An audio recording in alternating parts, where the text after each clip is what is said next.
Sveiki. Šiandien papasakosiu istoriją. Apie herojus. Na, apie mus. Ir apie vieną, universalią problemą, kai kišenėse švilpavauja vėjai. Bet žinote, tikri herojai, jie visada randa išeiti. Ir mūsiškė buvo, švelniai tariant, neeilinė. Tad pasiruoškite, nes tai bus pasakojimas apie, genialų finansų planavimą. Gerai, tai įsivaizduokime situaciją.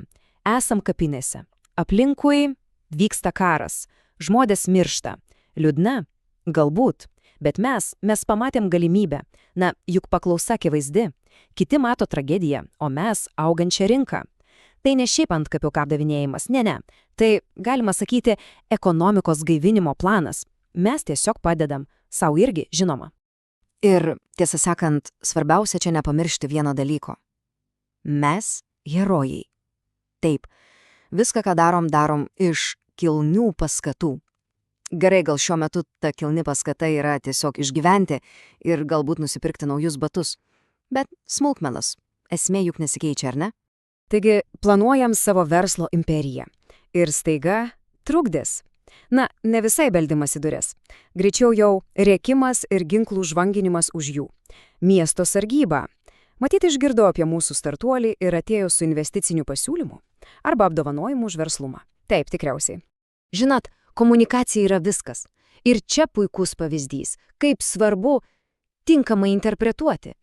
Kai jie rėkia, išeikit, mes jūs apsupom, mes išgirdom, kvietimą. Prašome įeiti į mūsų spąstus. Logiška, juk jie apsupo patys save. Kai šaukė, mes pagavom jūsų vaikį, mes supratom, jie atsivedė į kaitą mums, kaip patogu. O tas, mes esam akmentašių sargyba. Akivaizdu, kad tai reiškia mus lengvai bauginti. Viskas čia labai paprasta. Tai koks galėjo būti mūsų atsakas? Žinoma, kad diplomatiškas. Juk negali tiesiog pulti į paniką. Mes jiems ramiai pasiūlėm. Ne, jūs užeikit. Gražiai, po vieną. Mandagumas, tvarka. Juk esam civilizuoti žmonės. Jie ten lauke, mes viduj. Viskas logiška. Keista, bet jie kažkodėl atsisakė mūsų mandagaus kvietimo. Na gerai. Planas B. Mes jiems paaiškinom situaciją. Negalim, duris užstrigo. Kokia bėda?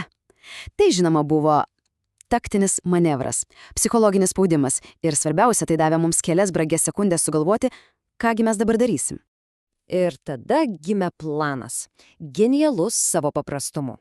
Mes sukūrėme atmosferą. Pirmą sugeneravome garsus, lyg viduje vyktų baisus mūšis su monstru. Tada, žinoma, pridėjome riaumojimų ir drakono sparnų plazdėjimą. Dėl dramos. Trumpam praverėm duris, kad tas visas chaosas pliūptelėtų į lauką ir iškart užtrenkėm. Vaidinom, kad vos spėjom išsigelbėti. Tai neapgaula, tai teatras.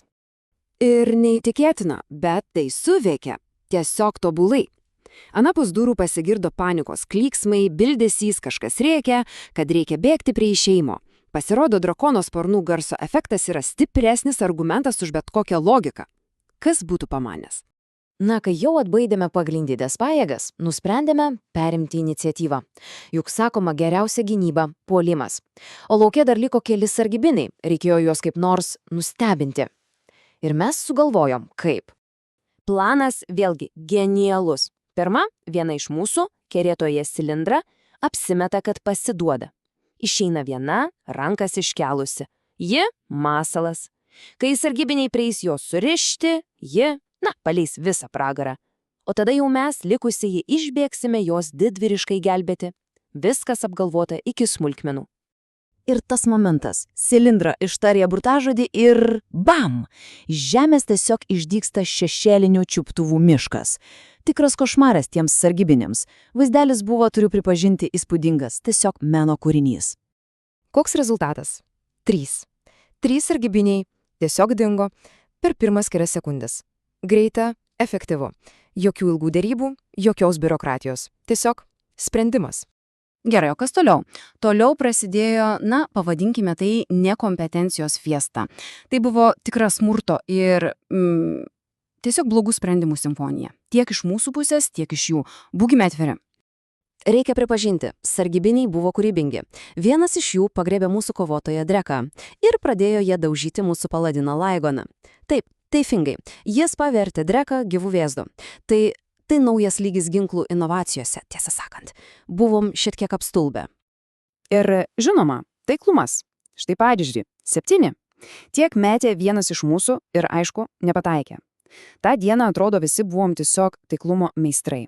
Smūgiai skriejo visur, tik ne į taikinį, tiek iš vienos, tiek iš kitos pusės. Visiškas chaosas. Na, drekai tas vėzdo vaidmo, aišku, nelabai patiko. Jos atsakas buvo chirurgiškai tikslus. Pirmas žingsnis – atėmė ginklą iš dešinės rankos, antras žingsnis – iš kairės ir trečias žingsnis – pašalino galvą. Problema išspręsta. Greitai ir tvarkingai. Pamačius, kad jų vadas staiga neteko, galvos, kiti sargybiniai priėmė labai protingą sprendimą. Prasidėjo taktinis atsitraukimas. Aišku, kad jų, ne mūsų. Matyt, nusprendė, kad darbo diena baigėsi. Bet vienam visgi nepavyko pabėgti. Silindra nusprendė, kad dar ne pabaiga ir tiesiog numesgė jam po kojomis voratinklį. Taigi, ką reiškia būti sulaikytam? Na, tai reiškia, kai tavo genialų planą pabėgti sužlugdo lipnimasie. Ir tu staiga tampi labai lengvu taikiniu. Ir štai, priėjome prie finalo. Liko vienas belaisvis vardu Dargis, prasidėjo derybos. Derybos iš, sakykim, labai stiprios pozicijos. Mūsų pozicijos, aišku. Mūsų norai buvo įvairūs. Norėjom informacijos apie miestą, norėjom saugiai persikelti per upę. Vienas iš mūsų, kerštingas vaikas Sidras, norėjo tiesiog atkeršyti, o mes dar norėjom sužinoti, ar jis turi pinigų. Tiesiog tokia maža, bet svarbi detalė. Visi tikslai labai suderinti, kaip matot. Jo pirmasis pasiūlymas buvo tiesiog auksinis. Sako, galiu suorganizuoti keltą, tik atriškit mane. Aš nueisiu, pakalbėsiu su keltininku, pažadu niekam nesakysiu. Taip, Dargis labai patikimas žmogus. Skambėjo visiškai įtikinamai. Tada prasidėjo rimtos derybos. Mūsų pasiūlymas – mes patikim visą savo slaptą planą vaikui. Dargis duoda tam vaikui magišką žiedą. Ir mes pasitikim, kad tas vaikas viską suorganizuos. Viskas paprasta ir logiška. O jo kontrapasiūlymas – leisti jam eiti į miestą vienam, kad jis pats viską suorganizuotų ir mes juo pasitikėtume, kad jis negrįžtų 50 sargybinių. Kuris planas skamba protingiau. Ir tada, kai jau atrodė, kad absurdas pasiekė viršūnę, vienam iš mūsų toptelio mintis. O kas, jeigu tas vaikas yra tiesiog iliuzija? Kas, jeigu mes visą laiką planavom savo pabėgime remdamiesi kažkuo, ko net nėra? Tai viską šiek tiek pakeičia. Arba ne. Sunku pasakyti. Taigi, tokia situacija. Turim belaisvį, kuris prašo juo pasitikėti. Turim vaiką, kuris galbūt net neegzistuoja.